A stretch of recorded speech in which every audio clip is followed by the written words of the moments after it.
கிறிஸ்துவுக்குள் பிரியமானவர்களே, கர்த்தரும் இரட்சகருமாய் இயேசு கிறிஸ்துவின் ஈடினிய நாமத்தினாலே உங்கள் யாவருக்கும் என் அன்பின் வாழ்த்துக்களை தெரிவித்துக் கொள்கிறேன்.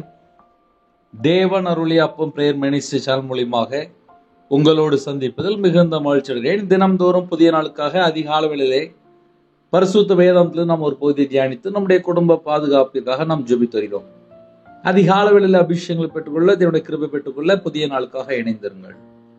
ஏசாயா 64 அதிகாரம் 4 வசனத்திலே, தேவனே உமக்கு காத்திருக்கிறவர்களுக்கு நீர் செய்பவேளை நீரே அல்லாமல் உலகம் தோற்றம் முதற்கொண்டு ஒருவரும் கேட்டதும் இல்லை, செவியால் உணர்ந்ததும் இல்லை, அவைகளை கண்டதும் இல்லை. ஹல்லேலூயா. கிறிஸ்துவுக்குள் பிரியமானவர்களே, இன்னைக்குள்ள செய்தி என்ன அப்படின்னா, உமக்கு காத்திருக்கிறவர்களுக்கு.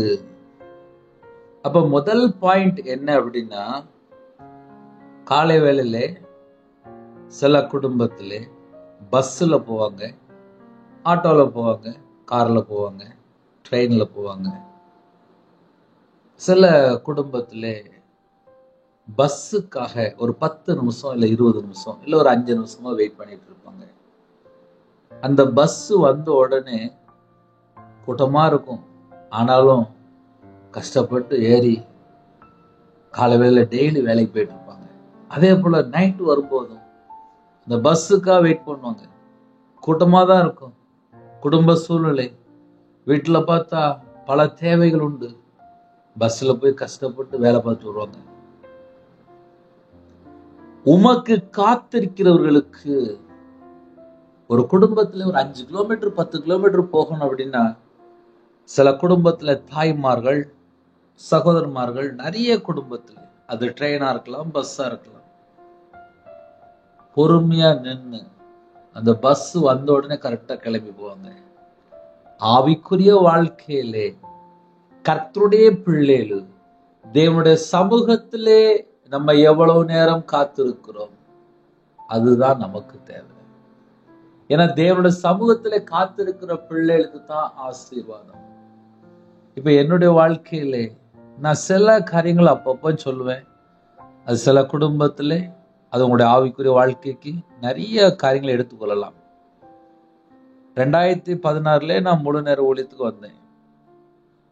24 மணி நேரம் நான் தேவனுக்கு மட்டும்தான் வேலை செய்யணும்னு சொல்லி ஒரு 40 நாள் பாஸ்டிங் போட்டு, என் கை இந்த பூமிக்கு வேலை செய்யக்கூடாது, நான் பரலோகத்துக்கு மட்டும்தான் வேலை செய்யணும். ஏன்னா நான் வியாபாரத்துல இருந்தாலும் காலையில தூங்கி எழுந்திரிச்சோன்னே வியாபாரத்துக்கு போயிடுவேன். நைட்டு ஒரு 10 மணி 11 மணி தான் வீட்டுக்கே போவேன். காலையில இருந்து ராத்திரி வரைய பிஸ்னஸ் பிஸ்னஸ் பிஸ்னஸ், வியாபாரம் வியாபாரம் மட்டும்தான் மைண்ட்ல ஃபுல்லா இருக்கும். பணம் சம்பாதிக்கணும், அவ்வளவுதான்.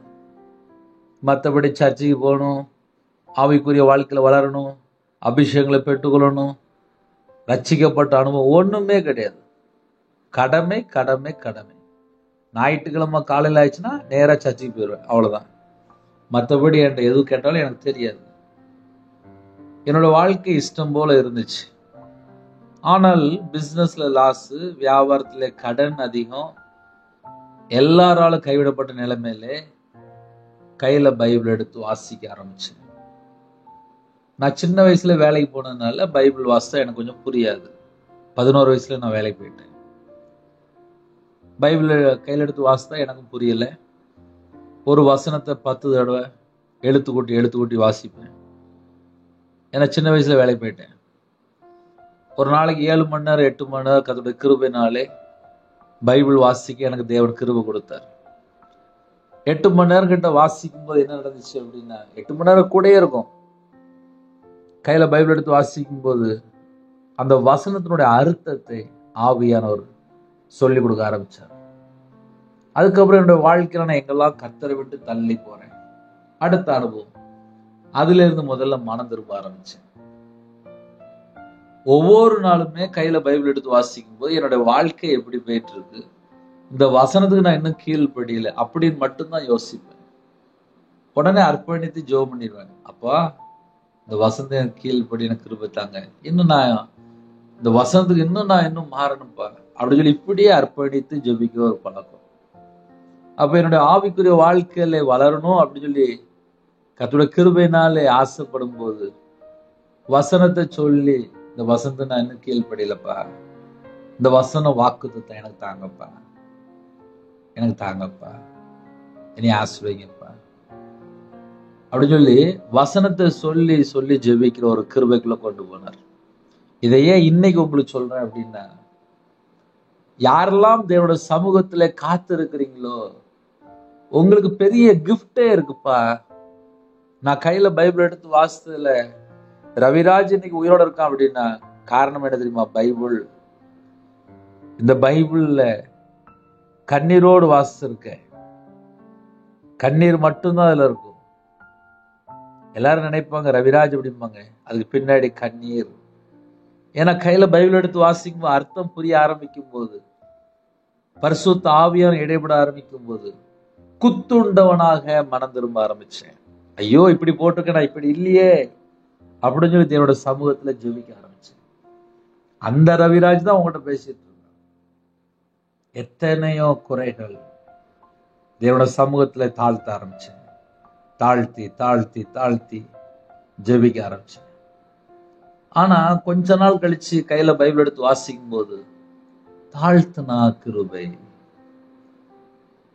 அப்ப என்னோட வாழ்க்கையில நடந்த காரியங்கள், பழைய வாழ்க்கை, நான் எப்படி ஜெபம் பண்ணுவேன் அப்படின்னா, பாவியா என் மேல கிருபையா இருங்கப்பா. கையில பைபிள் எடுத்து வாசிக்க ஆரம்பிச்சதுக்கு அப்புறம் வசனம் எழுதப்பட்டிருக்கு அதே மாதிரி. அப்போ ஒவ்வொரு வசனமா யோசிக்க ஆரம்பிச்சேன். என்னோட வாழ்க்கையில எங்கெல்லாம் மிஸ்டேக் இருந்துச்சு, எப்படி தேவனோட சமூகத்துல வந்தேன், எப்படி ஜெபிக்க ஆரம்பிச்சேன், இன்னைக்கு என்னோட வாழ்க்கை எப்படி இருக்கு, இன்னைக்கு என்னோட சமூகத்துல எவ்வளவு நேரம் காத்திருக்கேன். இப்ப யாரெல்லாம் அந்த செய்தி நீங்க கேட்குறீங்களோ, 24 மணி நேரத்துல உங்க கையில செல்போன் எவ்வளவு நேரம் இருக்கு, இல்ல ஒருவேளை வீட்டுல டிவி பார்க்கலாம், ரிமோட் எவ்வளவு நேரம் இருக்கு, இல்ல சில வாலிப பிள்ளைகள், வாலிப தம்பிமாரு லேப்டாப்ல உட்காந்துருப்பாங்க, லேப்டாப் எத்தனை மணி நேரம் இருக்கு, உங்க கையில பைபிள் எத்தனை மணி நேரம் சொல்லி கேட்டா நிறைய குடும்பத்துல தலையை குனிஞ்சிட்டு உட்காந்துருப்பாங்க. நான் சில குடும்பத்துல பார்த்திருக்கேன், ஞாயிற்றுக்கிழமை சர்ச்சுக்கு வருவாங்க, சர்ச்சுக்குள்ள வந்துட்டு அங்கேயும் செல்போன் தான், கையில பைபிள் கொண்டு வர மாட்டாங்க. இப்ப அப்படிப்பட்ட காலத்துக்குள்ள நம்ம போயிட்டு இருக்கோம். நம்ம கையில பைபிள் இருக்கா? டெய்லி கையில பைபிள் எடுத்து வாசிக்கிறோமா?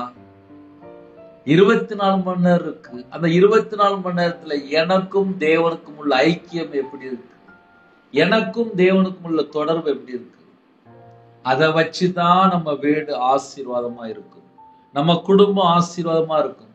சில குடும்பத்துல என்ன பண்ணுவாங்க அப்படின்னா, மணிக்கணக்க கையில பைபிள் எடுத்து வாசிப்பாங்க, ஆனா பரிசுத்தவான தப்பா பேசிடுவாங்க, கர்த்தருடைய ஊழியக்காரங்களை தப்பா பேசிடுவாங்க, பக்கத்து வீட போய் தப்பா பேசிட்டு இருப்பாங்க, வீட்டுக்கு வந்து மருமகளை தப்பா பேசிட்டு இருப்பாங்க. தேவையில்லாம வாயினால பேசி அவங்க வீட்டுல வறுமை, தரித்திரம், சாபம் இதெல்லாம் எங்க இருந்து ஆரம்பிச்சுன்னு சொல்லி பார்க்கும்போது பல மணி நேரம் கையில பைபிள் எடுத்து வாசிக்கிறாங்க, ஆனா பேசுற வார்த்தை வீணான வார்த்தையில பாவம். பரிசுத்தவான்களை பேசும்போது சாபத்துக்குள்ள போயிருந்தாங்க, தேவையில்லாம புறங்கூறும் போது, அவதூறு பேசும்போது அதுல ஆபத்துக்குள்ள போய் சிக்கி கொள்றாங்க. சில குடும்பத்துல பல மணி நேரம் பைபிள் வாசித்தா கூட இதயத்துக்குள்ள கசப்பு இருக்கு, வெறுப்பு இருக்கு, மன்னிக்கிற சுபாவம் இல்லை. அப்ப இதெல்லாம் கையில பைபிள் எடுத்து வாசித்து பார்த்தா ஏன்ட்ட என்னப்பா குறை இருக்கு, ஏன்ட்ட என்ன குறை இருக்கு, நான் இன்னும் எதுல மாறணும், இப்படி யோசிக்க ஆரம்பிச்சேன். அப்ப காலவேளையில யாரெல்லாம் இணைந்திருக்கிறீங்களோ, நீங்க கையில பைபிள் எடுத்து வாசிக்கும் போது உங்களுக்கும் தேவனுக்கும் உள்ள ஐக்கியம் எப்படி இருக்கு? 10 வருஷம் முன்னாடி ரட்சிக்கப்பட்டேன், சரி, இப்போ டெய்லி கையில பைபிள் எடுத்து வாசிக்கிறோமா? 10 வருஷம் முன்னாடி நான் டெய்லி 2 மணி நேரம் ஜெபம் பண்ணேன், சரி, இன்னைக்கு நான் எவ்வளவு நேரம் ஜெபம் பண்றேன்? தேவன் அதைத்தான் பார்ப்பார். அதனால தேவன் பார்க்கிறது நம்ம இருதயத்தை பார்க்கிறது. ஒரு குடும்பம் ஆசீர்வாதமா இருக்கணும் அப்படின்னா, நிறைய பிரச்சனையோடு நிறைய போராட்டத்தோடு இணைந்துகிற குடும்பங்கள் உண்டு. சில வீட்டுல எல்லாம் குடும்பம் பிரிஞ்சு போயிட்டு பிள்ளைகள் இல்லாம இருக்கு, வேலை இல்லாம இருக்கு, வீட்டுல போராட்டம். வீட்டுல வியாதி, படுத்த படுக்கை, பல விதமான பிரச்சனையில காலவெளியில இணைந்திருக்கிறீங்க. எந்த சூழ்நிலையில இணைந்திருந்தாலும் சரி, தேவனே உமக்கு காத்திருக்கிறவர்களுக்கு, அந்த வேர்டு நீங்க நல்லா யோசித்து பார்க்கணும். உமக்கு காத்திருக்கிறவர்களுக்கு, இந்த காலவெளியில யாரெல்லாம் நீங்க காத்திருக்கிறீங்களோ, நீங்க யாருக்காக காத்திருக்கிறீங்க? தேவனுக்காக, தேவனுடைய சமூகத்துல காத்திருக்கிறீங்க. அரை மணி நேரம் நீங்க இந்த மெசேஜ் கேட்கணும் அப்படின்னா, அரை மணி நேரம் முதல்ல பொறுமையா இருக்கணும். அப்பதான் அந்த செய்தி கேட்க முடியும். உமக்கு காத்திருக்கிறவர்களுக்கு நீர் செய்பவைகளை, அந்த வேர்டு ரொம்ப முக்கியம். நீர் செய்பவைகளை, அரை மணி நேரம் தேவனுடைய சமூகத்துல காத்திருந்தால் உங்களுடைய வாழ்க்கை எவ்வளவு ஆசீர்வாதமா இருக்கும், அதை முதல்ல நாம் புரிந்து கொள்ளணும். எனக்கு ஒரு குடும்பத்துல ஒரு 4 மாசம் முன்பாக ஒரு ஜெப குறிப்புக்காக ஒரு ஐயா தொடர்பு கொண்டாங்க. ஐயா, உங்க செய்தியை நான் ஒரு 2 வருஷமா கேட்கிறேன், இன்னைக்கு தான் நான் முதல் தடவை கூப்பிடுறேன். இந்த 2 வருஷத்துல நான் முழு பைபிளை 10 தடவை வாசித்து முடிச்சிட்டேன். உங்க மெசேஜ் எனக்கு கேட்கும்போது எனக்கு பைபிள் வாசின்னு சொல்லி ரொம்ப ஆசையா இருக்கும். ஏன்னா உங்களோட மெசேஜ்ல எப்படி அதில் ஒரு பாயிண்டா பேசுறீங்க. நான் 2 வருஷத்துக்குள்ள 10 தடவை பைபிள் வாசித்து முடிச்சிட்டேன் அப்படின்னாங்க. இன்னொரு குடும்பத்துல போன வருஷம் முழு பைபிளை வாசித்து முடிச்சிட்டேன், புதிய ஏற்பாடு மட்டும் ஒரு தடவை வாசித்து முடிச்சிட்டேன்னு சொல்லி எனக்கு சாட்சி சொன்னாங்க. இன்னொரு குடும்பத்துல நான் ஃபுல் பைபிள் வாசித்து முடிச்சிட்டேன், எனக்கு மறுபடியும் பைபிள் சார்ட் வேணும், எனக்கு பிடிஎஃப் மட்டும் அனுப்புவீங்க அப்படின்னாங்க. இன்னொரு குடும்பத்துல 20 வருஷமா பைபிள் வாசிக்காம இருந்தாங்களாம். தேவன் அருளி அப்ப மினிஸ்டர் மூலியமாக இணைந்து கிட்டத்தட்ட 20 வருஷம் பைபிள் வாசிக்காம இருந்தாங்க. ஆனா இப்பொழுது டெய்லி பைபிள் வாசிக்கிறாங்க. செல்போன் பார்க்கறத விட்டுட்டாங்களாம். அவங்க என்ன சொல்றாங்க அப்படின்னா, ஒரு நாளைக்கு நான் வீட்டில தான் இருப்பேன், கணவர் வேலைக்கு போயிடுவாரு, பிள்ளைகள்லாம் படிக்க போயிடும், நான் ஒரு நாளைக்கு மினிமம் ஒரு 6 மணி நேரமா செல்போன் பார்த்துட்டு இருப்பேன் வீட்டில் இருக்கும்போது. இப்ப செல்போனை நான் 6 மணி நேரம் பார்க்கல, ஆனா அந்த 6 மணி நேரம் என் கையில பைபிள் இருக்கு அப்படின்னாங்க. எவ்வளவு பெரிய கிருபை! அப்ப நம்ம தேவனுடைய பாதபடியில காத்திருக்கும் போது குடும்பம் மாறும், வாழ்க்கை மாறும், ஆவிக்குரிய வாழ்க்கை மாறும். குடும்பத்தினுடைய தேவை என்ன இருக்கு தேவனுக்கு தெரியும். நான் தேவனுடைய சமூகத்துல உட்கார்ந்தா எனக்கு வேற எந்த சிந்தனையும் வராது. நானும் சராசரி உலகத்துல ஒரு மனுஷன் தான், உலகத்துக்குள்ளதான் இருக்கேன். குடும்பம் இருக்கு, ஃபேமிலின்னு ஒண்ணு இருக்கு. ஆனா என் இருதயம் தேவனோடு இருக்கா? அப்ப தேவன் எதை பார்க்கிறார் அப்படின்னா, நம்ம இருதயத்துக்குள்ள என்ன இருக்கு அதை தேவன் பார்ப்பாரு. கர்த்தருடைய பிள்ளைகள் யாரெல்லாம் இணைந்திருக்கிறீங்களோ, உமக்கு காத்திருக்கிறவர்களுக்கு நீர் செய்பவைகளை அவர் நமக்கு என்னெல்லாம் செய்வாரு. ஒரு குடும்பத்துல எனக்கு ஒரு ஐயா பேசும்போது எனக்கு ஒரு காரியம் சொன்னாங்க, எனக்கு அது ரொம்ப ஆச்சரியமா இருந்துச்சு. கையில காசே இல்லை, நிறைய தேவைகள் இருந்துச்சு. ஒரு சின்ன ஒரு லோன் மட்டும் நாங்க பர்சனல் லோன் போட்டோம். ஆனா இன்னைக்கு 2 மாடி வீடு கட்டி முடிச்சிட்டோம் அப்படின்னாங்க. ஆச்சரியமா இருக்கு, வேற கடனே இல்லை அப்படின்னாங்க. 2 மாடி வீடு கட்டிருக்காங்களாம். சாட்சி சொன்னாங்க. ஒரு குடும்பத்துல தேவன் ஆசீர்வதிக்கும் போது எல்லாமே ஆச்சரியமா இருக்கும். ரவிராஜ் 2025 உயிரோட காரணம் அதுவே முதல்ல ஆச்சரியம் தான். ஏன்னா ஒவ்வொரு நாள் உயிரோட தேவனோட கிருபை மட்டும்தான். இந்த கொரோனா நேரத்துல எத்தனை குடும்பத்துல ஜெபம் பண்ணீங்க? கொரோனாக்கு முன்பாக இருந்து சில குடும்பம் இன்னும் இணைந்திருக்காங்க. டெய்லி கேட்பாங்க, கர்த்தருடைய பிள்ளைகள் யாரெல்லாம் இணைந்திருக்கிறீங்களோ உங்களுடைய ஆவிக்குரிய நிலைமை எப்படி இருக்கு, உங்களுக்கும் தேவனுக்கும் உள்ள தொடர்பு எப்படி இருக்கு? அந்த தொடர்பு தான் முக்கியம். தேவனே உமக்கு காத்திருக்கிறவர்களுக்கு நீர் செய்பவைகளை, காத்திருக்கும் போது தேவன் அவ்வளவா செய்வார். ஹல்லேலூயா. நீரே அல்லாமல் உலகம் தோற்றம் முதற்கொண்டு ஒருவரும் கேட்டதும் இல்லை, செவியால் உணர்ந்ததும் இல்லை, அவைகளை கண்டதும் இல்லை. தேவன் ஒரு குடும்பத்துக்குள்ள எந்த செகண்ட்ல எந்த நேரத்துல அற்புதம் செய்வார் யாருக்கும் தெரியாது. ஆனா நான் தேவனோட சமூகத்துல காத்திருக்கிறேன்னா தேவன் பார்த்துட்டே இருப்பார். பல பிரச்சனைகள், பல பாடுகள், பல போராட்டங்கள் எல்லாருடைய வாழ்க்கையில உண்டுப்பா, என் வாழ்க்கையிலே உண்டு. ஆனால் உபத்திரத்தின் நடுவுல தான் போயிட்டு இருக்கோம், பாடுகள் நடுவுல தான் போயிட்டு இருக்கோம். எல்லார் குடும்பத்திலயும் ஒவ்வொரு தேவைகள் உண்டு. அது கற்பத்துணியா இருக்கலாம், இல்ல புருஷ முன்னாடிக்குள்ள ஒரு பிரச்சனையா இருக்கலாம், இல்ல வேலை செய்யற இடத்துல ஒரு பிரச்சனையா இருக்கலாம், இல்ல வேலையா இருக்கலாம். ஏதோ ஒரு காரியத்துல ஒரு தேவை உண்டு. யாரெல்லாம் தேவனுடைய சமூகத்துல காத்து இருக்கிறீங்களோ நம்ம குடும்பத்தை தேவன் ஆசீர்வதிப்பார். எப்பொழுது கர்த்தருடைய சமூகத்திலே உமக்கு காத்திருக்கிறவர்களுக்கு நீர் செய்பவைகளை அப்ப காத்திருக்கும் போது தேவன் செய்கிறார். நம்ம எந்த காரியத்துக்காக தேவனுடைய சமூகத்துல காத்திருந்து ஜெபிக்கிறோமோ தேவன் பார்ப்பார். ஒருவேளை உபவாசத்தோடு இருக்கலாம், குடும்பத்திலே நிறைய தேவைகள் உண்டு. யாரெல்லாம் எந்த சூழ்நிலை இருந்திருக்கீங்களோ தேவனுக்கு தெரியும். தேவனே உமக்கு காத்திருக்கிறவர்களுக்கு நீர் செய்பவைகளை அல்லாமல் உலகம் தோற்றம் முதற்கொண்டு ஒருவரும் கேட்டதும் இல்லை, ஒருவரும் உணர்ந்ததும் இல்லை, ஒருவரும் கண்டதும் இல்லை. ஏன்னா அவர் செய்ய நினைச்சார் அப்படின்னா யாரும் தடுக்க முடியாது. அதனால தேவனுடைய கரத்துல அர்ப்பணிப்போம். காத்திருக்கிறீங்க, கேளுங்க. உங்க இதயத்துல என்ன இருக்கோ நீங்க இருக்கிற இடத்துல முழங்கால் போட்டு ஜெபம் பண்ணுங்க. உங்களுக்காக ஜெபிக்க போறேன். இருக்கிற இடத்துல கண்களை மூடி முழங்கால் போட்டுட்டு ஜெபிப்போமா? கண்களை மூடி நாம் ஜெபம் செய்வோம். கிருபை மகிமை இந்த பரிசுத்தமுள்ள நல்ல பிதாவே, நன்றி எடுத்து சொல்கிறோம்ப்பா. அதிகாலவில்லை அப்பா உங்களுடைய பாதப்படியில் வருகிறோம். எங்க 2 பேர் ஒருமனப்பட்டு என் நாமத்திருத்தம் எதை கேட்டாலும் என்று சொன்னீங்க. இயேசு கிறிஸ்து நாமத்தினால நாங்க உங்க பாதப்படியில் வருகிறோம்ப்பா. இந்த நாளிலும் அப்பா கொடுக்கப்பட்ட சத்தியத்துக்காக ஸ்தோத்திரம். இணைந்திருக்கிற குடும்பங்கள் கையில பைபிள் எடுத்து வாசிக்கணும், ஜெபிக்கிற பிள்ளைகளை மாறணும், துதிக்கிற பிள்ளைகளை மாறணும், அழிந்து போற ஆத்துமகளுக்கு ஜெபிக்கிற பிள்ளைகளை மாறட்டும், சுவிசேஷம் அறிவிக்கிற பிள்ளைகளை மாறட்டும், கர்த்தருக்காக வாழக்கூடிய பிள்ளைகளை மாறட்டும். உலகத்துக்காக ஓடினதெல்லாம் போதும்பா, பணம் பின்னாடி ஓடினதெல்லாம் போதும்பா. யாரெல்லாம் இணைந்துக்கணும் எல்லாரையும் உங்களுடைய கரத்துல முடியும். இந்த நாளைக்கு அதை ஆசீர்வதித்தாங்க. ஜெபிக்கிற பிள்ளைகளை மாறட்டும், ரெட்டிப்பான நன்மைகளை பெற்றுக்கொள்ள அதை கிருபை செய்யுங்க. அபிஷேகம்லாம் நிரப்புங்க, கனிகளெல்லாம் நிரப்புங்க, வரங்களெல்லாம் நிரப்புங்க. தீர்காயுஸ்தாங்க, உங்களோட ரத்த கொட்டைகளை வேல் அடைங்க. பிதா குமார் பரிசுத்த நாமத்துல முத்திரை போடுங்க ராஜா. எல்லா குடும்பத்துக்கு அதை சாதிங்க. யாரெல்லாம் தங்களை தாழ்த்தணும் அந்த குடும்பம் அப்பா உங்களுடைய கிருபையால் நிரப்புங்க. உங்களுடைய பிரசன்னத்துல மூடுங்க. உங்களுடைய வல்லமையால் நிரப்புங்க ராஜா. மகிமையின் ஆவியானவர்கள் மேல தங்கி இருங்கப்பா. உங்க நாம பயன்படுத்தும்.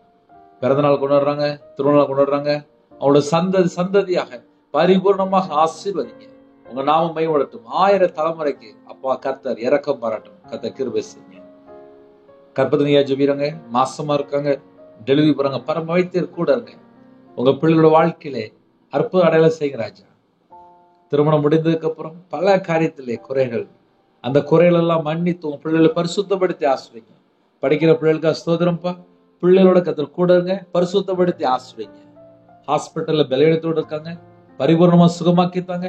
யாரெல்லாம் பலவீனத்தோடு ஜெபினாலும் உங்களுடைய தலைமுறை கரத்தினால தொட்டு சுகமாக்கித்தாங்க. இயேசுக்கு ரத்தம் அப்பா உங்க பிள்ளைகள் மேல இறங்கி வரட்டும். எல்லா பலவீனத்தையும் நீக்கி போடட்டும். அப்பா உங்களுடைய தலைமுறை சுகம் மாநிலம் பேசப்படி அவங்களோட அக்கிரமனுடைய பாவத்தில மன்னித்து குணமாக்கி சுகமாக்கித்தாங்க. கர்த்தர் பொருட்படுத்துவாங்க. கால வேளையில சில குடும்பத்திலே அப்பா இருக்கிற இடத்துல பல பிரச்சனைகள், ஆனாலும் யார்கிட்ட போய் சொல்ல தெரியலப்பா. சொல்ல முடியாத அளவுக்கு நிந்தைகள், அவமானங்கள், கண்ணீர் வாழ்க்கை, தனிமை, திக்கற்ற பிள்ளை இருக்காங்க, ஏழை எளிய ஜனமா இருக்காங்க, நிந்தைகளோட அவமானத்தோடு வாழ்றாங்க. சொல்ல முடியாத அளவுக்கு வேதனைகள். கர்த்தர் சந்திப்பீங்களா? உங்க பிள்ளைகளை தொடுவீங்களா? உங்க பிள்ளைகளை ஆஸ்வதிப்பீங்களா? அவங்களோட தேவைகளை சந்திப்பீங்களாப்பா? கடன்ல கஷ்டப்படுறாங்கப்பா, அந்த கடன் பிரச்சனைக்கு எங்கெல்லாம் கடன் இருக்கும் அப்ப அந்த எல்லா கடனுக்கெல்லாம் அடைக்க கர்த்தர் உதவி செய்யுங்கப்பா. உங்க கரத்துல பிடிக்கிறோம். எல்லா குடும்பமும் இயேசு கிறிஸ்து நாமத்தினாலே, இயேசு கிறிஸ்து ரத்தத்தினால வேலை அடைபட்டுப்பா. இணைந்திருக்கிற குடும்பம் எல்லா குடும்பமும் கர்த்தர் ஆசீர்வதிங்க. எத்தனையோ தேசத்துக்குள்ள இணைந்திருக்காங்க, இந்த குடும்பத்தை கர்த்தர் பொறுப்படுத்துங்க. காலவெளியில வெளியில புறப்படுறாங்கப்பா, வாகனத்துல போறாங்க, பஸ்ல போறாங்க, கார்ல போறாங்க, ட்ரெயின்ல போறாங்க, பிளைட்ல போறாங்க. எத்தனையோ குடும்பத்துல காலவெளியில அப்பா வாலிப பிள்ளைகள் ஜெபிக்கிறாங்க, வாலிப பையன் ஜெபிக்கிறாங்க.